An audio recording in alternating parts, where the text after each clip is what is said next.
వాణిని కలిపింది కదా సిరి వెన్నెలా.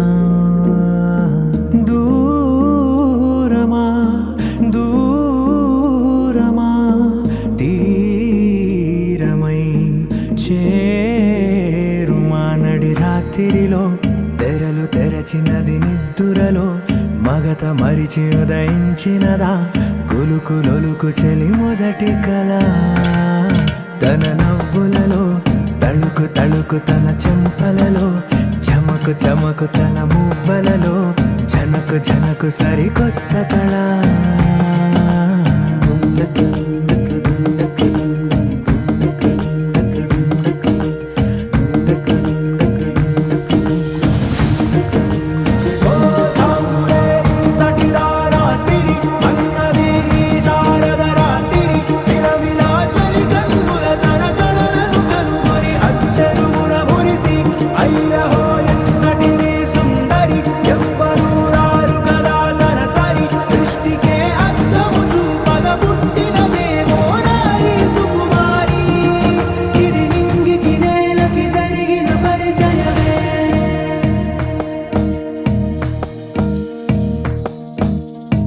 తెరదాటి చెరదాటి వెలుగు చూస్తున్న భామని సరిసాటి ఎదమీటి పలకరిస్తున్న శాముని ప్రియమారా గమనిస్తూ పులకరిస్తోంది ఆవిని. కలబోసే ఊసులే విరబూసే ఆశలై నవరాత్రి పూసిన వేకువరేఖలు రాసినది నవలా.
సమయానికి తెలిపేదెలా మన వైపు రాదని